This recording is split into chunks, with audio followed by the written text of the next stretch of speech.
Greetings, loved ones. Let's take a journey. It's time for an Amanda exclusive. All right.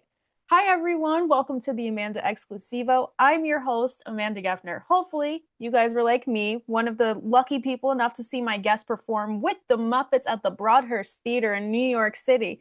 NBC has also named him the world's greatest illusionist, which I can second that. Please welcome Rob Lake. Hey, Rob. Hey, so good to see you again. Thank you so much It's for good to having me on your see you show. too. I actually went to Rob's show a couple weeks ago with my boyfriend and we met at the stage door. And let me tell you, your show was incredible. Oh, It was thank you, so thank you, good. thank you. We I had appreciate that. so much fun.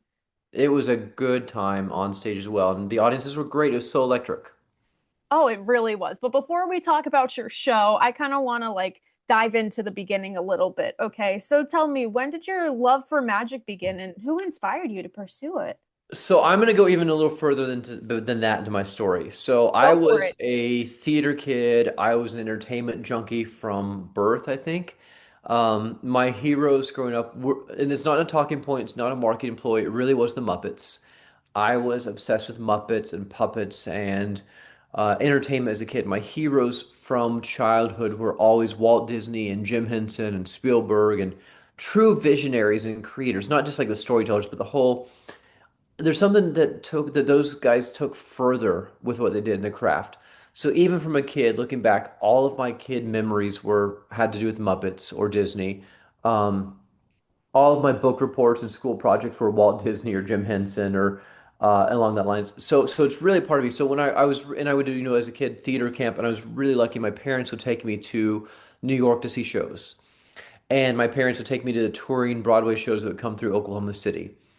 And it was really I had that bug my whole life. But when I was 10 years old, I saw a magic show. I said, "Oh, that's what I'm gonna do. That's my version of entertainment. That's my sense of wonder and enchantment." It was a magic show, and it was a very theatrical show with a lot of dancers, a lot of scenery, had tigers and lions and appearing cars. So I always knew my type of magic would be theatrical and grand scale, which made sense because I was studying, how Walt Disney created Disneyland and how, the Muppet Show and these big productions. So I always knew that my magic would involve a big production.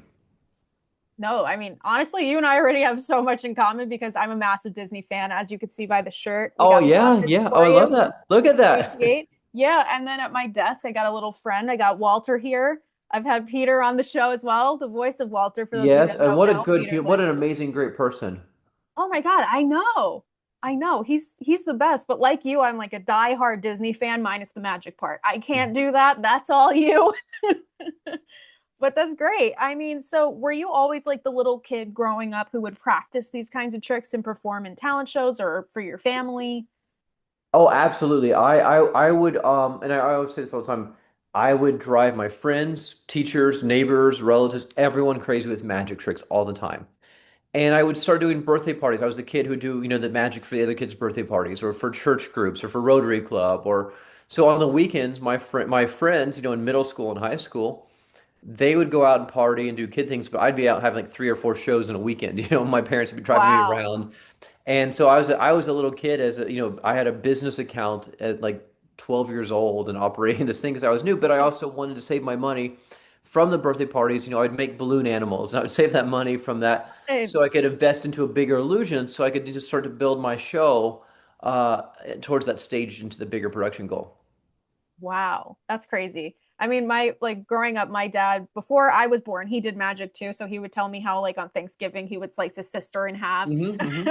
And I was like, you know what, maybe I could try that, but magic always seems so fun. And I'm like, honestly, I don't want to know how you guys even do the tricks. When there's two types of there are a few types of people. Some people like to be skeptical and have to know because it drives them crazy. But Yeah. then there's the other type of people who just don't want to know. They want to believe. They want to surrender. And my job during the show is to convert the skeptics into the people who can be inspired and have the wonder of it. And I think by a few minutes into the show, they kind of give up on needing to know because the joy and the wonder is so overpowering. That's what I wanted to take home. And then there's a whole side of people, other magicians, people who've been part of the show, work on the show. They've been around enough where they know a few things. And but when they know some, it also gives them a totally different type of appreciation for the how and the why and the what. because just to know how elaborate something could be, or to what extent we will take things to make the magic happen, there's a whole different side of that too that comes forward that most people don't get to see. Wow. No, yeah. I mean, like half of me, like I was saying before, wants to know how you're doing the trick. I was trying to think that during the show, because for those of you that haven't seen Rob's show, there was a part where he was on stage and he left and he went to the lobby and then he was back on stage. And I'm like, you were just in the lobby. What happened Hmm. to you? And So that I that one want to took me like know. 11 or 12 years to create. So Yeah, well, let's talk about before we talk about like your tricks and everything. Let's talk about your sure. America's Got Talent days because I'm an America's Got Talent fan. So I recall on AGT that you mentioned that you dropped out of college to pursue magic, Hmm. which is crazy. So like, do you remember your audition day and thinking like this is going to be great going on AGT? So a little inside scoop. I never watch TV. I live in hotels. I travel all the time. I have a really good habit of adding everything to my watch list, and then it just grows and grows and grows. And if I and also if you do shows at night, and I get home from work at 11 or 12 at night, I don't want to stay up all night and watch shows because then I'll sleep all day and won't be productive. I won't go to the gym. Yeah. So I don't watch TV, and I definitely don't watch reality TV whenever I do. I will binge watch a series on a tour bus or international travels. And I've really been inspired some great series, but just reality TV is one. So I really underestimated the reach and the value of that show. And they'd been calling me for 12 years to do the show, and we kept saying no because it's a 90 or 100-page contract where they own you for life or something, just really, it's this, I've been doing shows, and I was already touring, already performing, and it kind of came down to they really kept calling it. And a good friend of mine who works in media and news was with me when we got the call, and he said, "Why are you not doing that show?" I said, "Well, they'll own you for life." He goes, "Do you know how popular that show is?" Like, I don't know. And he said, "It's the show's huge. You got to do it." So a friend of mine talked me into looking into it. So we kind of made a deal. We marked out 90% of the contract, and they said, "Okay, we want you that bad." But my calendar was full for the year, and I had to miss my sister's wedding to go film the first round. But my friends told me to, and so I thought, okay, we'll go on one episode. We'll do the audition round, and then like a lot of people just disappear. Some people they book acts, they only have that one act, or they can't travel in. So that okay, we'll go on, we'll do one episode, and we'll get a million YouTube views, and then I'll just go on with life. So I'm on stage filming the audition round. I walk on stage, and like, holy cow, there are 300 crew members working on this show. This Wow. is massive. This is a big deal. And I say, how big is this show? And they say, oh, 16, 20 million people view the episode. I mean, what? So I highly underestimate the reach of the show. So we get on, we do the illusion. It was the same one you talked about where I leave and go to leave the theater and reappear. Yes. Yes. And that one was perfect for TV because we create the circumstances where magic and misdirection is impossible. We put people all over the stage. They examine everything, and we have people above, below, behind, all around, and then I still magically, can make myself appear in there. And so it was a perfect one for that. And Heidi and Tyra were part of it, and the judges were amazed. The magic worked really well. And as I'm walking off that stage, I think I can't just do one episode. So I cleared my calendar. I don't know how, but like we were on tour in Europe, and I left a show in Germany. Barely, I almost missed my flight. Flew straight to LA, went straight to the studio, filmed for 36 hours straight. I don't think I even went to the hotel once.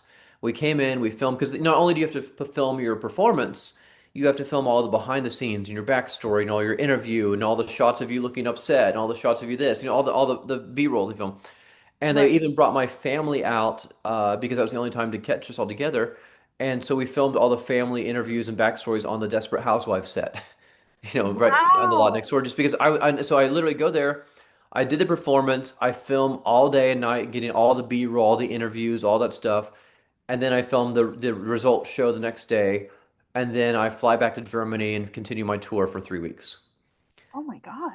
Yeah, so no rest for the for the wicked, and the whole year was like that. Then the next round was we went on the show, and I had to leave my summer residency a week early to film the live show. But I knew secretly, well, not so secretly, that I couldn't get out of the next few weeks. I just could not get out of the contract. So I knew that was kind of our last stop. Wow. So and then So like the rest is history. I mean, look at you. You're like blowing. oh, back to my moral. I thought so back to what I thought. I thought we'll go on and get 1 million YouTube views. We went on, and my first audition video had like 70 or 80 million YouTube views That's just incredible. from that one video. So I was like, so yeah. So I think it's worth doing the show. Oh my God, yeah. And AGT is the best. It's where so many people get their start. Hmm. And so, and like I said, and now you're like, you're killing it. Like you've sold out so many shows and you were on Broadway. And I'm such a huge fan of yours. I think Oh, you're thank you, so thank you. talented. So, what magicians do you look up to? So I love history, and I when in my the downtime I don't have, I love to study and research the historical magicians of the past. I kind of talked about them a little bit in my show, like Houdini and Carter Yes. the Great, Survey Leroy, Thurston Keller, um, P.T. Selby. I mean, because they created the foundation of what we know as the magic show today, and I find inspiration in their thinking, their thought process, and I'm always looking for new ideas and what's old is new. But also they were pioneers, and there's a lot of things in like when I read their stories, the kind of the trajectory and the career path is very parallel to how mine has been. So there's been a lot of similarities there. So as far as modern magicians, of course, when I grew up, it was magic was on TV all the time. NBC had a huge ratings boom call show every Thanksgiving, The World's Greatest Magic, a 2 or 3 hour special of just magicians performing their greatest hits. And it was the best magicians in the world performing the greatest illusions, many of who I now know and call friends and people who've inspired me. I had a local magician whose name was Jim Smithson. He was a comedy magician, and he was would perform for private events and corporate events, and he lived in my hometown, and he was the greatest, funniest, kindest person and human, and he taught me as much about life and business as he did about magic. And I miss him terribly and dearly since he passed away 12 Oh, years ago. And then another magician, it turns out the very first magic show I ever saw, that magician became a mentor and a friend. His name was Kirby Van Birch, and he brought his show from Las Vegas to Branson, Missouri, when that town was just growing and booming. And he even brought all like 30 dancers and crew with him from Vegas. So it was like he brought the whole show, and that was a lot closer to me to get to see growing up. We could take weekend trips to see that quite easy. And he became a mentor, and they really taught me wisely. Those two magicians taught me an important lesson. Took a long time to learn to really focus on entertaining audiences and focus on what inspired me versus trying to follow up with other magicians as much. It's not as collaborative or supportive of a genre as, I've got friends who are stand-up comics who always help each other. They share gigs, they share couches. The magic world isn't that way as much. And I had these mentors who really taught me how to kind of find within my own inspiration. So my inspirations were still Walt Disney, Henson. I'll go to a Disney park and be inspired. Just the color choices and the designs and the immersion and the emotion that brings. That no one does that. That's what makes Disney Disney. And just the fact that they are willing to go that far into that level for a show or a story or an emotion, that inspires me. Going to see other shows. There's some shows here on Broadway I could just go sit through and just become so inspired and moved by, and that's great for me.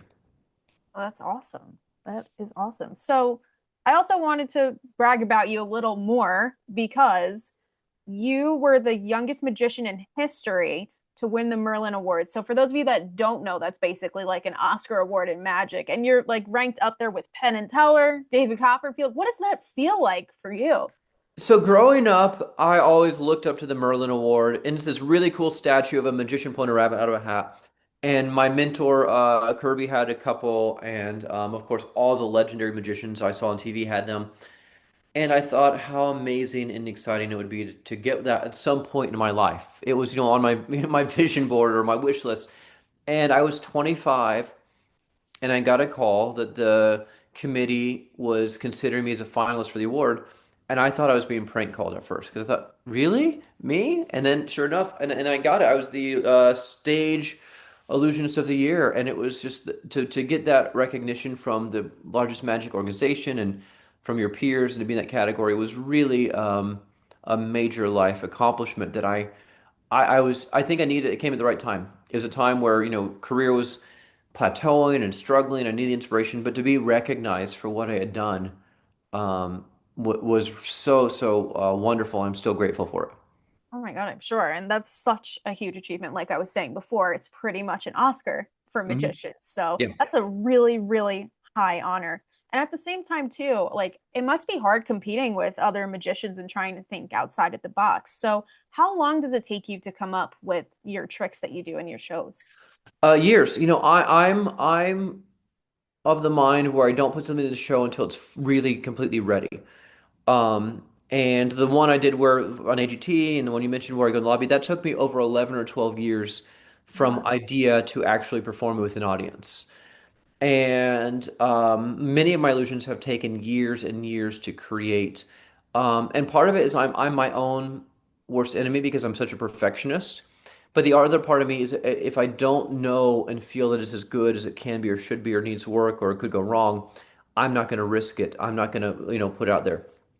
So another illusion where I cut myself in half with a laser, that I had the idea when I was 12 or 13. And it was one of those things during the pandemic. I said, I've been working on this for so long. If nothing else comes out of this pandemic, I have to get, a handful of these illusions off the drawing board and completed. I'm stuck at home.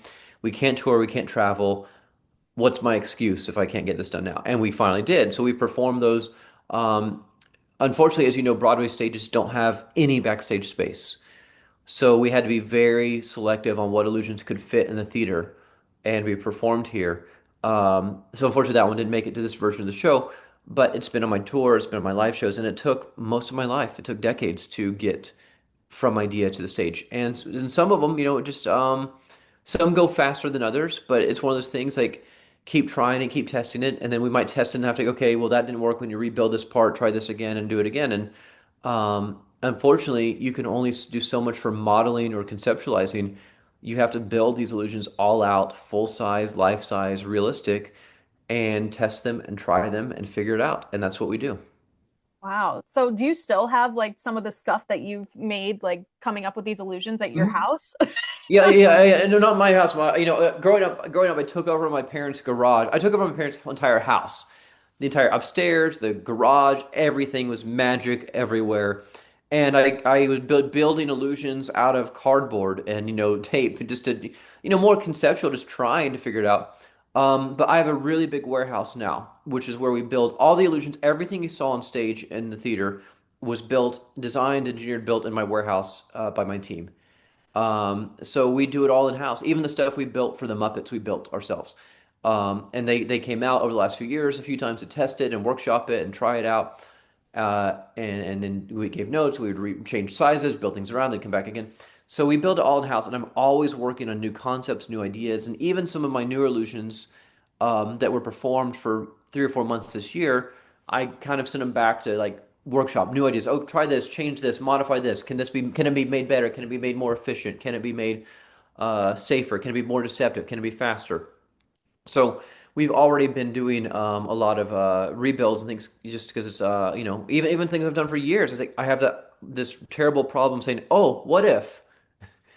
And what if can this be better? Can this be changed? And we're still coming up with the best ideas. So it's like as a Disney fan, Walt said Disneyland will never be complete. And I felt that way about my show. It's never complete. It can always be improved and made more fun and more better and more illusions. That's a good way to put it. Live by Walt Disney's words. I mean, I do that too. I'm just like you, minus the magic part. Disney lover. I'm a huge fan. But let's talk about your show that you just had at the Broadhurst. Absolutely amazing. My boyfriend and I had a blast, and I still have no idea how you did your tricks, but I don't need to know that. So tell me, have you always loved the Muppets? How did this collaboration come about? I have, and my oldest memories as a kid were with the Muppets, and even when I did AGT, to go back to that, you fill out all this paperwork. They're trying to find your backstories, your heartbreaks, they're trying to tell who you are, and so they ask you millions of questions, and they kept saying like, name a celebrity or a personality or TV or a character, someone like that you are related to, and I would always put Kermit the Frog as who I relate to. So it's always been the case of who I relate to. But Muppets Take Manhattan was my favorite movie as a kid. Really? It was by far. And they say I wore out the VHS tape and they had to keep getting more because I would keep rewinding and watching it again and again. Um, and they said I was devastated and through a fit whenever the tape would break. Um, so it taught me what Broadway is. It taught me what persistence is. It taught me what dedication and sacrifice. I mean, all those things. I loved it for the song and dance and the show, but I think as a kid, it helped program me and kind of became a compass for me, on some level of what to be. So my whole life was focused on bringing my show to Broadway. And I related so much to the Muppets. And the saddest memory I have of my childhood was the day I found out that Jim Henson had died. And it was probably the first time I had grief, but I mean, I still remember how just tragic that was because my favorite, as a little bit of an older kid, not only did I love the Muppets, I loved the behind the scenes of the Muppets. I loved seeing Jim working and creating. When the Henson Studios Creature Shop did the Ninja Turtles, I was obsessed with that. And even as I grew older, some of the things they were producing from the Henson Studios, I was too old for Bear in the Big Blue House or Between the Lions, but I was fascinated because the puppets were so good and so clever and so addicting to watch.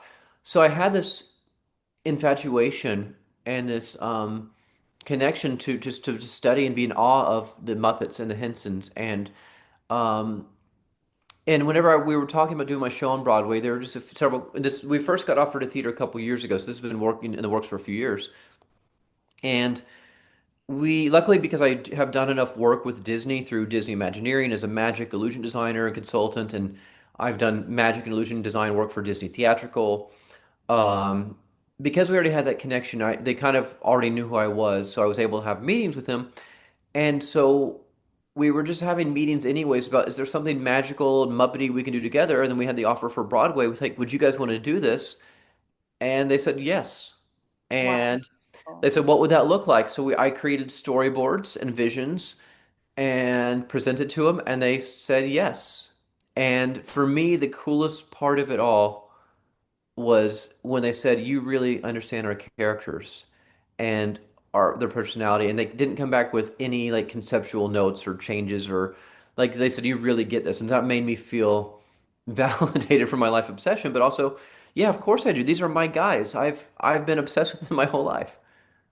It's like you know them and you got to work with them for your run on Broadway. So what was it like working with Kermit, Fozzie, Miss Piggy, Animal, and the Great Gonzo? They are so real. I mean, that's it. They're real. When you see them on stage, it never gets easier to not lose it and not be emotional. Because part of how I wanted to present them on stage, I wanted the Muppets I knew from the 80s. I wanted the Muppets I knew from those movies. I didn't want them to be behind a wall. I didn't want them to be, Avenue Q style. I wanted the Muppets like they were real to me. And also, I think they were more optimistic and more starry-eyed, hopeful, and I wanted that version of them. So I leaned into that and I wanted that inspiring, uplifting uh version of them. And so every time I was visioning to like, I was like, okay, if I'm having Kermit on stage, how would he be? How would the Kermit I know look and what would he be doing? And we created illusions. And the cool thing is people online think it was animatronics operating them. It wasn't. The illusions are what we used to hide the puppeteers. We did that and we built several versions of the illusions to pick the best one for each scene to hide the puppeteers, and it just worked out great. So the hardest thing was being on stage with my guys, and they're so real. And then to be on stage talking to Kermit and to be doing media day where I'm with Kermit for full days at a time, just doing interview after interview, and it feels one shocking because you're literally next to Kermit the Frog, who is so real. And the other thing, it also felt so natural. Like, of course, they're my friends. I've grown up with them. And it felt so normal at the same time that it felt pinch me moment. Yeah, and even seeing them come out on stage after you did, I was like, "Oh my God, they're here!" Like, it's crazy. Like you said, you feel like they're real. Yeah, yeah, They're yeah. real. So tell me, from your show with the Muppets, what was your favorite trick to do? The just honestly, the moments I got to spend with Kermit were very touching because it felt personal and it was like a reconnection to my childhood coming full circle to being the kid who watched Muppets Take Manhattan of dreaming of being Broadway, and now I'm on Broadway with Kermit. And that was amazing. Just to, in every moment, I'd be like, don't lose it. Hold yourself together. You have a show to do because I'm literally on stage with Kermit, living the dream that he was living in that movie. And through all the hard work and all the sacrifice, all the problems and challenges and roadblocks and obstacles and hurdles, and here I am finally doing it. So part of it was that every night, and also he's so real. It feels like you're with a real friend. It feels like you're with someone there, and that was that. And then so that was every time I saw Kermit, it was that, and it was the dialogue was always very touching and connected, and it didn't feel it felt fresh and real, like I was having a conversation. What also surprised me, and I didn't expect to be, all of my moments with Gonzo, like for some reason he felt the most real to me out of all the guys. Yeah, why is that? And I don't know. I don't know. Just the way, the timing, the banter, the fun. It just felt like Gonzo. And I when I was writing that part of the show, I was like thinking of my little 3 and 6 year old nieces who are always happy to interrupt and do everything, because as you saw, he came out and tried to interrupt the show a few times and tried to take over the show and hijack the show. And probably part of me reminded me of like, playing with my nieces and, them, trying, anytime they come to my house and just terrorize everything, as kids do.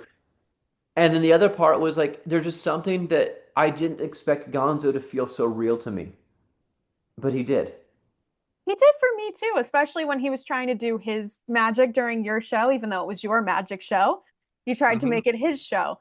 And so it Yeah. just felt like watching Gonzo on the Muppets from like back in the It day. did, and I didn't anticipate that. I did not anticipate that at all. That it was just going to be, that he was going to feel so realistic to me, and I felt like I was talking to my nieces, saying, "Okay, we'll do it, but not now." I felt like I was, talking to a 3 year old or a 6 year old there, and but even when Fozzie was on stage, um, I was genuinely laughing at his jokes every time. They're terrible jokes, but just it's Fozzie. How could you not connect and I react? know. So that's all. And then the other one, I'll just, Miss Piggy, of course, is Piggy, and I love the moments at her show, and she gets the big applause and deserved. But one of my two favorite Muppets growing up were Kermit and Rolf. So even though Rolf had just a very short appearance in the show, I had to make sure he was part of it. Oh, well, I'm glad that he was able to be in it, even if it's just for a little bit. And Miss Yep, he Piggy gets to wave. always takes over. Yeah. Always. Even though it's your show, Piggy wants Don't to be don't tell in her it. that. Do not tell her that. So I'm not going to tell her because she's not here right that's now. good. Yeah. So yeah, and she. I don't know if she watched podcasts or not. So we'll hope she doesn't. I don't know. But what was your favorite trick from the show and what was the hardest one to do? I would say, um, luckily when I was, like I said, we were picking out the show, the illusions. There's no backstage space at all on Broadway. Like it's the world stages, but they're very small. And we got one of the biggest theaters on Broadway. We were lucky. But in the wings, we had like illusions were hanging like there's no space. So the illusions are hanging like stacked. There's one and then another directly below another one and directly below another one. It's Oh, like those the parking systems here in around New York where there's like yeah. rows of cars. That's what they did for the illusions in the wings. So, and Wow. there's really nowhere else to do it. So I played it. And then the other thing is, because of the union crews here, um, we could not, my team and I really basically could not touch my illusions. So we had to hand off the entire operation of the whole show to a local crew. And I've had the same team for 10 years or more. And here we're like hands off. So even that was the hardest part for me, was surrendering that control and the muscle memory to how we've done it for years, and having to teach and cross train and hand it over was a lot of, it was probably a challenge. But hardest illusions, I made sure that the ones we picked were going to be the most fail-safe and reliable with these kinds of conditions here, with less control and less space. But the one, like you mentioned, where I leave go to the lobby is always a very challenging illusion because there are 12 randomly chosen audience members all over the stage. And then let's see, just the Muppets, because that's involved a whole nother set of factors, with the Muppets involved. Yeah. And that was all new, and we didn't get a chance to live test those ever. So the Wow. first time those were ever performed for an audience was when we had our audience. Wow, that's crazy. No, and I'm sure like some of your other tricks too, like I don't know how hard they are, but there was one part of the act that I thought was amazing. The New York lottery ticket part of your Hmm. show was Hmm. one of my favorites. So Rob like threw a ball around to different audience members and had them pick totally random numbers and they all appeared on a lottery ticket. Yep. So, Yep. like, can you predict that like that kind of stuff is hard to do or Yeah, I mean that's the cool thing. What I get to do in my show is because I do love magic so much. I love the grand scale illusions, like the massive levitation I did with the whole scenery. Then I do the small magic like the lottery ticket or the thing with the rings from people in the audience. yes. And so the great thing is because I get to create my show, I get to put it all in there. And we go from the huge spectacle or making the Muppets appear in a giant. I mean, I think that's been the biggest vehicle or car that's been on Broadway. It's a 20-foot taxi, Yeah, it's and it's humongous. a real car. It's a real car, and it appeared, on stage in seconds. So going from that to a small, intimate piece of magic back and forth, it's great. We kind of go on a journey with the audience, up and down and all around. So that's the fun thing when you create your own show. You can get to do it all and do what you love, and bring it all to the audience. No, and I can see that, and I see that you love what you do, and your show was amazing. We had such a great time, and I hope that we get to see you again sometime soon. But what other shows do you have coming up? What's next for you? So we are on tour heavy. I mean, like my calendar's already booked for next year. We have tour dates, East Coast, International, all starting next spring. Um, Big stuff happening in talks that just you can't just say yet. You're dying to talk Okay, what's coming next. So, all so right. stay tuned. Some pretty cool, exciting stuff that we will be announcing early and into next year. And then my show is designed to tour, and I love traveling. I love touring. So we'll be in theaters and casinos and arenas all over the world. We're back overseas again, coast to coast here, and more exciting magic, and several new illusions that we're going to be debuting next year. Well, I'm so excited, and I really hope I get to come back and see you again. But before I let you go, Rob, I was wondering if we could play a quick game. I do this with all of my guests. It's not a magic game, but it's fun. Don't worry. So Okay. it's called the speed round. So I'm going to ask you as many questions as I can about you within 1 minute. Someone that I interviewed answered 23 questions in Okay. 1 minute. I don't know how competitive you are, but let's see maybe if we could beat him. They're mostly like fun questions, like this Super. or that questions. So let me know when you're ready, and I'm going to start the timer. I'm ready. Let's do it. Okay, Rob, here we go. Your favorite Muppet, Kermit. magic with fire or water? Ooh, water. Your best subject in school, I would say history. magic hat or wand, Wand. jeans or sweats? Jeans. Your favorite cereal. Ooh, it's a homemade fresh granola. Do you still have stage fright? I feel at home on stage. Dine in or dine out? Dine out. What do you put on your bagel? Ooh, I'm plain. Basic, just butter and toasted heavily. Are you neat and tidy or a sloppy Joe? I am so organized, and if it gets messy, I freak out. Naps, yay or nay? Definitely naps. Your favorite curse word? Um, all of them. Your major in college? I went for health and exercise science for 2 years, but then I left to do magic. How do you like your eggs? Scrambled, well done, not running. Oh, the time's up. You answered 14 questions Pretty in one good. minute. That's pretty good. That's Not pretty good. 23. I don't know how they did 23, but okay. I don't either. I don't either. One of my friends who owns a mozzarella company in New York City, I interviewed him. He answered 23 questions in 1 minute. That's amazing. So he likes to brag every time I do an interview. He's like, no one has beat me yet. That So record might stand. I know, that's funny. But Rob, seriously, thank you so much for coming on. It was so great to talk to you. Oh, it was a And I pleasure. really Thank loved you. seeing your show. I'm so honored you got to come, and thank you for doing this. This has been a great time, a great conversation.